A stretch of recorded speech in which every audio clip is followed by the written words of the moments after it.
स्वागत है चरावली ई पाठशाला में। पिछली क्लास में हमने पढ़ा था बाबर के बारे में, जिसका नाम था जहीरुद्दीन मोहम्मद बाबर। और अब हम पढ़ने वाले हैं हुमायूं के बारे में, जो कि बाबर का ही सबसे बड़ा पुत्र था। पिछली क्लास में हमने देखा था बाबर के 4 पुत्र थे, उनमें सबसे बड़ा पुत्र था हुमायूं, जिसको के दिल्ली की राजगद्दी पर बिठाया गया। और इस हुमायूं का वास्तविक नाम था नसरुद्दीन मोहम्मद। इनको याद कैसे करें? जहीरुद्दीन, बाबर का नाम जहीरुद्दीन। बाबर को आप ऐसे याद करिए, जब इंडिया में जहीर खान खेला करते थे तो इंडिया की ओपनिंग बॉलिंग किया करते थे, यानी कि सबसे पहले बॉलिंग की शुरुआत कौन करते थे? वो जहीर खान करते थे। ठीक उसी प्रकार मुगल काल की शुरुआत किसने की, या मुगल काल की ओपनिंग किसने की? वो बाबर ने की। तो वहाँ जहीर खान ओपनिंग कर रहा है, तो जो ओपनिंग कर रहा है उसका नाम जहीर खान, तो उसी प्रकार बाबर का नाम जहीरुद्दीन। इस तरह से थोड़ा सा याद कर लेना। और हुमायूं का नाम था नसरुद्दीन। और हुमायूं क्या था? हुमायूं उपाधि थी। हुमायूं का अर्थ क्या होता है? हुमायूं का अर्थ होता है फॉर्च्यून। बाबर की मृत्यु कहाँ हुई? आगरा में, जहाँ उसको दफना दिया गया था। तो बाबर की मृत्यु के 3 दिन बाद हुमायूं का राज्याभिषेक किया गया। और वो कहाँ किया गया? आगरा में। क्यों? आगरा में ही मरा था बाबर, तो राज्याभिषेक भी आगरा में कर दिया गया इसका। और उसके बाद जैसा कि आपने देखा, इसके 3 भाई और थे। तो हुमायूं पूरे मुगल काल का, जितना भी मुगल काल आप पढ़ोगे आगे तक, पूरे मुगल काल का पहला और अंतिम शासक था जिसने अपने साम्राज्य का विभाजन अपने भाइयों में किया था। यानी खुद आगरा का एक को कंधार का बना दिया, एक को उधर काबुल में बिठा दिया, एक को उधर बंगाल में बिठा दिया। तो इस तरह अपने साम्राज्य का विभाजन करने वाला पहला और अंतिम मुगल बादशाह। उसके बाद क्या होता है, जब राजगद्दी पर बैठा तो उसके समय पर 2 चुनौतियां थीं। एक चुनौती तो थी इसको अफगानों से, और दूसरी चुनौती थी, इसका दूसरा प्रबल शत्रु था गुजरात का शासक बहादुर शाह। ये वही बहादुर शाह है जो मैंने उस समय भी आपको बताया था जब मेवाड़ के बारे में पढ़ रहे थे, कि इसने मेवाड़ की स्थिति का लाभ उठाकर मेवाड़ पर आक्रमण किया था। और उस समय जो राणा सांगा की पत्नी थी, रानी कर्णावती, जो उदय सिंह की माताजी थी, या कहें महाराणा प्रताप की दादी थी, उन्होंने इस हुमायूं को राखी भेजी थी। तो वो दूसरा प्रबल शत्रु था गुजरात का शासक। और एक इसके जो शत्रु थे वो कौन थे? अफगान। और उनका नेता था उस समय शेर खां। ये वही शेर खां है जो आगे चल के इसको शेर खां सूरी के नाम से जाना जाता है। ये शेर शाह सूरी जो जौनपुर है ना, उस जौनपुर का जो जागीर थी वो इस शेर शाह सूरी के पिता के पास थी। तो वहाँ का ये उस समय सेनापति था। आपने ध्यान दिया होगा जिस समय बाबर की लड़ाई हुई थी किसके साथ? मेदिनी राय के साथ। तो उस समय ये मेदिनी राय की तरफ से लड़ा था। और उसी समय से बाबर और इसकी जो उसका बेटा या उससे बहुत नफरत करता था। तो जब बाबर मर गया, उसने मौका देखा कि हुमायूं थोड़ा सा कमज़ोर है, तो उसने हुमायूं के साथ एक लड़ाई छेड़ दी। जो उस लड़ाई को जाना जाता है चौसा का युद्ध के नाम से, जो हुई थी 1539 में। इसी चौसा की लड़ाई को जीतने के बाद इस शेर खां ने अपना नाम कर लिया शेर शाह सूरी। शेर खां भी इसका नाम क्यों रखा गया? अभी थोड़ा सा 2 मिनट का इंतजार करिए, उसके बाद हम बताएंगे। तो प्रश्न पूछा जाता है कि शेर खान ने अपना नाम शेर शाह सूरी कब रखा? तो शेर खान ने शेर शाह सूरी नाम अपना इस चौसा की लड़ाई को जीतने के बाद रखा। जब इस लड़ाई को ये हार गया हुमायूं, तो उसके बाद इसको बड़ा गुस्सा आया। फिर इसने अगली लड़ाई छेड़ दी, बिलग्राम या कन्नौज की लड़ाई। और उस लड़ाई को भी हुमायूं बैक टू बैक 2 लड़ाई इस शेर शाह सूरी से हारा। और इस लड़ाई को हारने के बाद अंत ये हुआ कि दिल्ली की गद्दी हुमायूं को गंवानी पड़ी। और शेर शाह सूरी इस कन्नौज की या बिलग्राम की लड़ाई को जीतने के बाद हिंदुस्तान के तख्तो ताज पर काबिज हो गया। और इस समय इस तरह से इसने, क्योंकि अफगान था, तो इससे पहले अफगान कौन थे? लोधी जो थे वो अफगानी थे। तो अब प्रश्न ये भी पूछा जाता है कि द्वितीय अफगान साम्राज्य की स्थापना किसने की? तो वो इस शेर शाह सूरी ने की थी। हालांकि वो द्वितीय अफगान साम्राज्य ज़्यादा दिन तक नहीं चला, मुश्किल से 1540 से लेकर 1555 केवल 15 साल तक ही चल पाया। लेकिन प्रश्न बनता है, द्वितीय अफगान साम्राज्य की स्थापना किसने की? शेर शाह सूरी ने की। अब हम थोड़ा सा हुमायूं के चैप्टर को थोड़ा सा रोकेंगे और शेर शाह सूरी को हम स्टार्ट करेंगे। इस लड़ाई को हारने के बाद कन्नौज की को हुमायूं भाग गया। भाग के कहाँ गया? अब सोचो कहाँ जाएगा? पूर्व में जाएगा, इधर बंगाल और असम इसकी तरफ जाएगा, या उधर जम्मू कश्मीर की तरफ जाएगा, या साउथ में जाएगा, या पश्चिम में कांधार और इधर जाएगा काबुल की तरफ जाएगा? काबुल कांधार की तरफ जाएगा, सिंपल सी बात है, क्योंकि इसके बाप वहीं से तो आया था, वहीं के तो ये रहने वाले थे। जब परेशानी आती है, जब दिक्कतें आती हैं, तो आदमी अपने घरों की तरफ ही भागता है। ये आपने देख लिया हो कोरोना काल में, कोई कहीं भी शिफ्ट था, चाहे बम्बई था, चेन्नई था, मद्रास था, दिल्ली था, गुजरात था, कहीं भी था, जब परेशानी आई तो सबने साथ छोड़ दिया, सब अपने अपने गांव की तरफ भागे। इसी प्रकार ये भी अपने गांव की तरफ भागा। इसका गांव कहाँ था? कंधार में था, काबुल में था। कंधार काबुल की तरफ ही तो भागेगा ये। उसी भागने के समय 40 में हारा, 40 में से भागना स्टार्ट किया, तो उसी के 2 साल बाद 15 अक्टूबर 1542 को इसकी पत्नी थी हमीदा बानो। हमीदा बानो ने सिंध उधर ही पड़ता है, पंजाब और उधर पाकिस्तान साइड में, सिंध में अमरकोट के राजपूत राणा वीरसाल के महल में अकबर को जन्म दिया। यानी आपसे प्रश्न पूछ लिया जाता है कि अकबर का जन्म कहाँ हुआ था? हुआ था राजपूत राणा वीरसाल के महल में, जो कहाँ के थे? वो अमरकोट के शासक थे।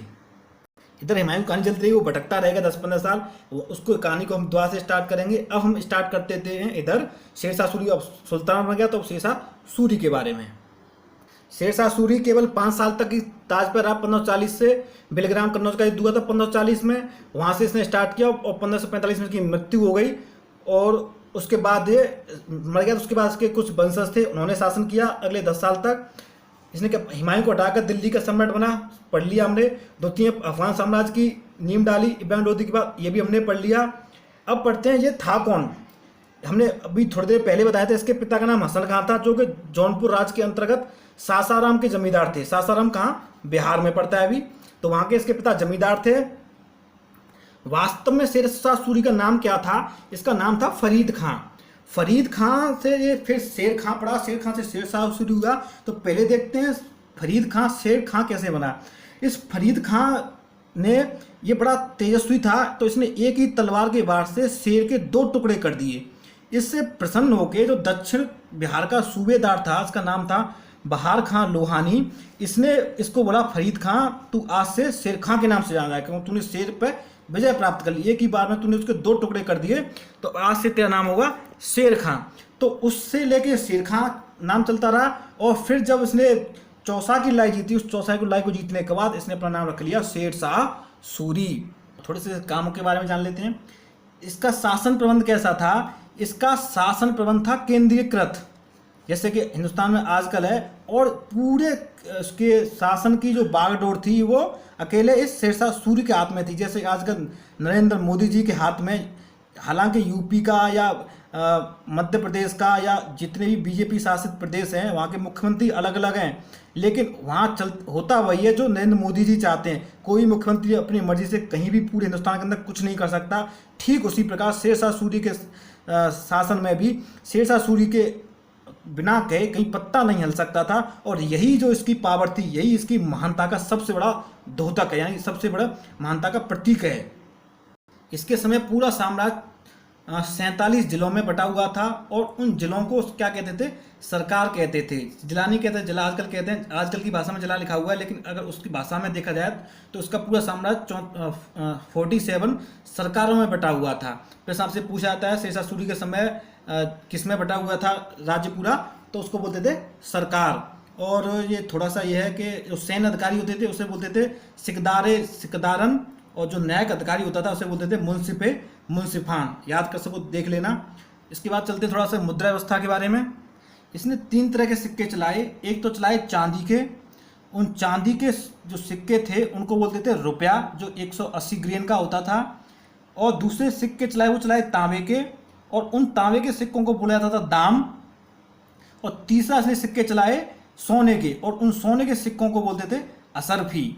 और ये चांदी का होता था जिसका 380 ग्रेन का होता था। तो इसने क्या क्या चलाया? दाम चलाया, रुपया चलाया और असरफी चलाई। रुपया और दाम आजकल की भाषा में आपके देखते हो कौन सा रूप ले लिया है, लेकिन जो रुपया जो उसने चलाया था सबसे पहले वो किसका था? वो चांदी का सिक्का होता था। और दाम क्या होता? तांबे का सिक्का था। और असरफी क्या थी? वो सोने का सिक्का हुआ करते थे। आपने शब्द खूब सुने होंगे, असरफी, सोने के असरफी, सोने के असरफी। तो जो इसी ने चलाए थे। इसके अलावा इसका सबसे महत्वपूर्ण का जो अब तक बहुत पूछा गया, पता नहीं आगे पूछा जाएगा नहीं पूछा जाएगा, GT road, grand trunk road जिसे बोलते हैं। ऐसा नहीं है कि इसने खुदवा के नरेगा की तरह फावड़ा उठा के मिट्टी डलवा के उस रोड का निर्माण करवाया हो पूरा।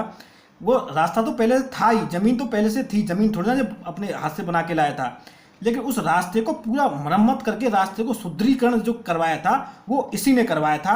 और ये कहाँ से कहाँ तक था, इसने लाहौर से लेके करवाया था कोलकाता तक, जो आजकल इसने रूप ले लिया है NH1 प्लस NH2। NH1 है आपका लाहौर से दिल्ली तक था किसी ज़माने में, अब पाकिस्तान में है लाहौर, तो अब वो शुरू होता है अमृतसर से लेके दिल्ली तक NH1, और NH2 शुरू होता है आपका दिल्ली से लेके कोलकाता तक। अगर मैं दोनों को जोड़ दूं NH1 NH2 को, तो वो आपका रूप ले लेंगे GT रोड का। ठीक है। अब इसके अलावा इसने पाटलिपुत्र को पटना नाम से स्थापित किया। ठीक है। डाक प्रथा का प्रचलन किसने किया, वो शेरशाह सूरी ने किया। 1545 में शेरशाह सूरी मर गया, वहीं उधर बिहार में ही, और वहीं सासाराम में इसका मकबरा बना हुआ। प्रश्न पूछा जाता है कि सासाराम का मकबरा, शेरशाह सूरी का मकबरा कहाँ है, तो वो सासाराम में है। इस पे थोड़ा ध्यान देना। मलिक मोहम्मद जायसी ने रचना की थी किसकी, पद्मावत की। पद्मावत किसके ऊपर, पद्मावती रानी अलाउद्दीन खिलजी के समय पर जो हुआ था कांड, जो अलाउद्दीन खिलजी गया था, राणा रतन सिंह को मारा, और पद्मावती रानी ने अपनी आत्महत्या कर ली थी। इसी के ऊपर मूवी बनी है पद्मावत। तो जो ग्रंथ लिखा है पद्मावत, ये लिखा गया है 1500 के आसपास, 1540 के आसपास, और ये जब कब हुआ था खेल, 1300 में, यानी कि 200-250 साल पहले। तो जो मलिक मोहम्मद जायसी ने जो इसकी रचना की थी वो इसी के शासन में की थी। ध्यान दीजिए, मलिक मोहम्मद जायसी पर हमने पहले ही बताया था जब जौनपुर के बारे में पढ़ रहे थे, जौनपुर के सरकी शासक, जौनपुर सरकी शासकों के यहाँ भी ये रहता था, और ये खुद शेरशाह सूरी कहाँ का था, वो भी जौनपुर राज्य के अंदर ही था, इसके पिता पहले। तो अब आपको ये लिंक समझ में आ रहा होगा, जौनपुर को हमने पढ़ना इंपॉर्टेंट क्यों है। ठीक है। 1545 में मरने के बाद शेरशाह सूरी मर गया, उसके थोड़े से वंशजों ने शासन किया। अब फिर हम बैक मारते हैं, चलते हैं उधर हुमायूं की तरफ। ये कहानी हमने देख ली थी 1542 में। हमीदा बानो जो अकबर की माँ थी, उसने अकबर को जन्म दिया था। राणा वीर साल के यहाँ पे, वीर साल कहाँ के थे, सिंध के अमरकोट के शासक थे। उसके बाद हुमायूं इधर से उधर भटकता रहा। जब उसको पता चला 1545 में शेरशाह की मृत्यु हो गई है, तो फिर उसने दोबारा से दिल्ली को फतेह करने का प्लान तैयार किया, और उस प्लान को उसने एग्जीक्यूट किया। उसके 9 साल बाद दिसंबर 1554 में वहाँ से वो पेशावर पहुँचा। वहीं कांधार वांधार में तो था ही अफगानिस्तान, वहाँ से पाकिस्तान में आ गया पेशावर में। और 1555 में बिना संघर्ष के पेशावर और लाहौर को जीत लिया। उधर से कांधार से पेशावर लाहौर को उसने भाई की सहायता से उधर से जीत लिया। और जीतने के बाद जब उसने देखा कि दिल्ली में मामला डामाडोल हो गया है, तो उस डामाडोल माहौल का इसने फायदा उठा के, उस समय दिल्ली का शासक था इस शेरशाह सूरी का ही वंशज सिकंदर शाह सूर। उसने मौका देखा, हुमायूं ने कर दी चढ़ाई, और सरहिंद की लड़ाई हुई 1555 में। उस सरहिंद की लड़ाई में सिकंदर शाह सूर की हार हुई, हुमायूं ने जीत हुई, और हुमायूं ने 15 वर्ष बाद 23 जुलाई 1555 को दिल्ली फतेह करने के बाद पुनः भारत का सम्राट बना। तो इस तरह हुमायूं 2 बार सम्राट बना है, कहाँ का, दिल्ली का। और 1555 में हुआ था 23 जुलाई को, 1 साल भी नहीं हुआ था, 6 महीने बाद ही 24 जनवरी को दीन पनाया शेर मंडल स्थित एक पुस्तकालय था, अपनी किताब पढ़ रहा था, और वहाँ से सीढ़ियों से फिसलने के कारण इस गंभीर रूप से घायल हो गया। और 24 जनवरी को घटना हुई थी। उस घायल होने के बाद 2 दिन बाद उपचार चल रहा था, 2 दिन बाद 26 जनवरी 1556 को इसकी हो गई मृत्यु। यहाँ ध्यान देने योग्य बात यह है कि जिस समय इसकी मृत्यु हुई दिल्ली में, उस समय इसका पुत्र अकबर इसके साथ नहीं था। वो था कहाँ पे, पंजाब और पाकिस्तान के उस क्षेत्र में, जहाँ से अपने बेटे को वहीं छोड़ के आ गया था।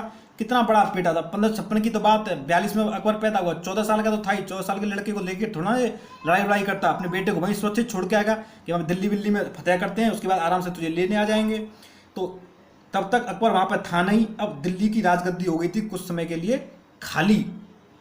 ये जो दिल्ली की राजगद्दी खाली हुई है, यही रूप लेगी पानीपत की दूसरी लड़ाई का। एक इतिहासकार ने हुमायूं के बारे में लिखा है कि एक ऐसा घुमक्कड़ बादशाह जो जिंदगी भर लुढ़कता रहा इधर से उधर, और आखिर में उसकी मृत्यु भी लुढ़कने से हुई, सीढ़ियों से लुढ़क के मरा था ना। ये हुमायूं बड़ा ज्योतिष में बड़ा विश्वास रखता था। सप्ताह के 7 दिन होते हैं, 7 के 7 दिन में ये 7 रंग के कपड़े पहनने का इसने नियम बनाया था। और उसमें मुख्यतः 3 दिन हैं जो पूछ लिए जाते हैं। एक तो इतवार को पहनता था पीले रंग के कपड़े, यानी कि संडे को पहनता था येलो कलर के कपड़े, शनिवार को पहनता था ये काले रंग के कपड़े, सैटरडे को ब्लैक कलर, और मंडे को पहनता था ये वाइट कलर के कपड़े। तो ये 3 दिन है, संडे येलो, सैटरडे ब्लैक और मंडे वाइट।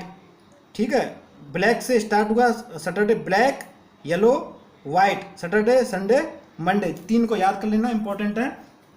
चलिए, अबुल फजल ने हुमायूं को इंसान कामिल की उपाधि प्रदान की। अबुल फजल कौन? अबुल फजल आएगा आगे, जो अकबर के काल पड़े हुए वहाँ पे ये नवरत्न है एक। उसके अलावा दो चित्रकार थे इस समय में, मीर सैयद अली तथा ख्वाजा अब्दुल समद।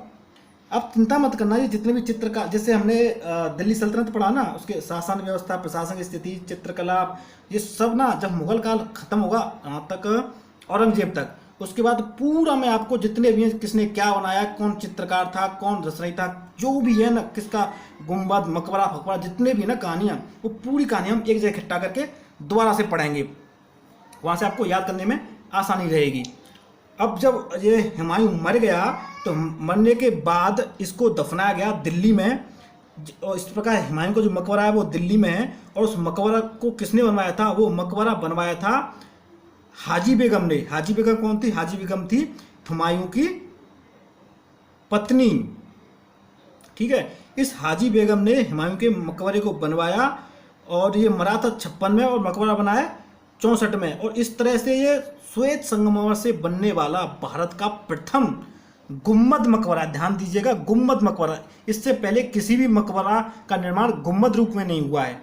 अगर आपसे प्रश्न पूछा जाता है कि भारत का प्रथम गुम्बद मकबरा कौन सा है, तो वो यही हुमायूं का मकबरा है। इस हुमायूं के ऊपर ही हुमायूं नामा लिखा गया है, जो लिखा है गुलबदन बेगम ने, और ये थी हुमायूं की बहन। हुमायूं नामा से पहले आपने देखा था बाबरनामा। बाबरनामा जो कि आत्मकथा थी। आत्मकथा यानी वो होता है जो इसे आदमी खुद लिखता है अपने आप, और अगर नामा लिखा है तो सिंपल सी बात है, ये भी तुर्की भाषा में ही लिखा गया था। किसने लिखा? गुलबदन बेगम, इसकी बहन ने। अब थोड़ा सा हम कहानी को आगे बढ़ाते हैं। जब ये हुमायूं मर गया, मरने के बाद दिल्ली की गद्दी हो गई खाली, क्योंकि वहाँ पे अकबर था नहीं, अकबर उधर था कालानौर में। इस खाली गद्दी का जैसे समाचार हेमू को मिलता है, तो फिर उसके बाद एंट्री होती है दिल्ली की राजनीति में इस हेमू नामक व्यक्ति की। ये हेमू कौन था? हेमू जाति से बनिया था, और ये था सिकंदर शाह सूर का सेनापति। वही सिकंदर शाह सूर जिसको सर हिंद की लड़ाई में इसने हराया था। किसने? हुमायूं ने। तो उसका ये सेनापति हुआ करता था हेमू। उस समय लड़ाई में भाग नहीं लिया था, उस सर हिंद की लड़ाई में, उस समय राजस्थान में था। तो उस हेमू को जब पता चला कि ये मर गया है हुमायूं, तो इसने सोचा कि अब उचित समय है दिल्ली पर अधिकार करने का। इसका मूल नाम था हेमचंद, रहने वाला था, जन्म स्थान हुआ था इसका रेवाड़ी, जो कि इधर राजस्थान और हरियाणा बॉर्डर पे है। और इस तरह से ये दिल्ली का होने वाला अंतिम सम्राट था, हिंदू सम्राट जिसे बोलते हैं ना, तो अंतिम हिंदू सम्राट हेमू ही था। जब उसको पता चला कि हुमायूं की मृत्यु हो गई, तो इस मृत्यु का समाचार सुनते ही हेमू ने दिल्ली की ओर कूच कर दिया। और इस कूच के अभियान में सबसे पहले उसने जीता ग्वालियर को। ग्वालियर को जीतने के बाद फिर आगे बढ़ा, आगरा को जीता, और आगरा को जीतने के बाद इसने फतेह की दिल्ली के ऊपर। उस समय जब हुमायूं मरा था, तो हुमायूं का जो मरने के बाद दिल्ली की जो व्यवस्था थी, दिल्ली की सुरक्षा किसके हाथ में थी? वो थी तगदी बेग खां के हाथ में। उस तगदी बेग खां को हराने के बाद इसने दिल्ली की गद्दी पर कर लिया कब्जा, और कब्जा करते ही ये बन गया दिल्ली का सम्राट। क्योंकि वो थे बादशाह, ये हिंदू है तो हिंदू बनेगा सम्राट। और इस तरह ये पूरे अब दिल्ली का अंतिम हिंदू सम्राट, अगर मैं आपसे पूछूं तो दिल्ली का अंतिम हिंदू सम्राट आप हमेशा हेमू को टिक करना। बहुत लोग गलती करते हैं, पृथ्वीराज चौहान को टिक कर देते हैं। वो सोचते हैं उसके बाद पूरी दिल्ली सल्तनत शुरू हो गई, फिर मुगल आ गए, फिर ये सब अंग्रेज आ गए, तो बीच में कोई हिंदू होगा ही नहीं। पृथ्वीराज चौहान को कोई मत करना, अंतिम हिंदू सम्राट था, वो था हेमू। और एक प्रश्न और पूछा जाता है, एक तो ये पूछा था अंतिम हिंदू सम्राट कौन था? वो हेमू। दूसरा, जब इसने दिल्ली का ये सुल्तान बना, तो इसने उपाधि धारण की थी विक्रमादित्य या विक्रमाजीत की। तो पूरे जब आप जितना भी पढ़ाई करोगे, उसमें 14 विक्रमाजीत या विक्रमादित्य की उपाधि धारण करने वाले व्यक्ति हुए हैं, और 14वां व्यक्ति धारण करने वाला ये वही हेमू था। तो दूसरा प्रश्न यही बनता है कि 14वां विक्रमादित्य की उपाधि धारण करने वाला व्यक्ति कौन था? वो हेमू था। अंतिम हिंदू सम्राट कौन था दिल्ली का? तो वो हेमू था। अब ये इधर तो बन गया दिल्ली का सुल्तान। उधर क्या होता है कि उधर जो इसका जो हुमायूं का जो बेटा था अकबर, उसको बादशाह घोषित कर, जैसे हुमायूं इधर इधर मरा दिल्ली में, तो उसके बाद उसकी परंपरा के अनुसार हुमायूं का बेटा बनना चाहिए था दिल्ली का बादशाह। तो जो बैरम खां था हुमायूं का सेनापति था, तो उसी का हुमायूं का सेनापति था, साथ ही साथ वो अकबर का संरक्षक भी था। अकबर के संरक्षण के लिए हुमायूं उसको छोड़ के आया था कि आप इसकी देखभाल करना, भी 14 साल का ये अबोध बच्चा है। तो उधर बैरम खान ने क्या किया, जैसे हुमायूं मरा तो अकबर को बादशाह घोषित कर दिया, कहाँ का? दिल्ली का। उधर तो अकबर बन गया दिल्ली का बादशाह, राज तिलक कर दिया 14 फरवरी 1556 को बैरम खान ने कालानौर में ही, उधर ही पंजाब में। और इधर बास गद्दी पे कौन बैठा था? हेमू। अब गद्दी एक, शासक दो, एक हेमू और एक अकबर। तो लड़ाई तो होनी है, चीज़ एक, चाहने वाले दो। तो लड़ाई तो इसमें कोई अंधा भी बता देगा कि इसमें लड़ाई तो होगी होगी। और इसी चाहत ने रूप लिया पानीपत की दूसरी लड़ाई का। अब पानीपत की दूसरी लड़ाई कब हुई? 1556 में हुई। क्यों हुई? अब आपको थोड़ा सा इसका समझ में आ जानी चाहिए चीज़ें। अकबर की तरफ से, हालांकि ये इतिहास में लिखा हुआ, पानीपत की लड़ाई किस किस के बीच हुई? तो हेमू और अकबर के बीच हुई। अकबर कहाँ, उसकी क्या औकात थी लड़ने की? 14 साल का तो अबोध लड़का था, 2 झपाट लगाता हेमू, उसमें मर जाता। तो एक्चुअल में इस लड़ाई को लड़ने वाला था बैरम खान, जो कि अकबर का सेनापति था और संरक्षक था, वही उस समय चीर था। तो इसी बैरम खान ने इस लड़ाई का नेतृत्व किया अकबर की तरफ से। और हेमू की बड़ी दर्दनाक मौत, इस कहानी को खैर हम आगे पढ़ेंगे। अकबर का कल से हम चैप्टर शुरू करेंगे पानीपत की दूसरी लड़ाई के साथ। अकबर का इंट्रोडक्शन होगा पहले, फिर पानीपत की दूसरी लड़ाई होगी और फिर कहानियाँ आगे बढ़ेंगी। अकबर का चैप्टर थोड़ा सा लेंदी होगा, वो कम से कम 3 से 4 क्लासों में कंप्लीट होगा। तो अब इतना तो आपको समझ में आएगा कि पानीपत की लड़ाई का कारण क्या था। आप रट लेते हो हेमू हेमू अकबर, कब किस समझ में नहीं आता वो क्यों हुआ। अब आपको चीज़ें समझ आई होंगी, इतना तो मैं उम्मीद कर सकता हूँ। चलिए ठीक है, कल मिलते हैं पानीपत की दूसरी लड़ाई अकबर के साथ।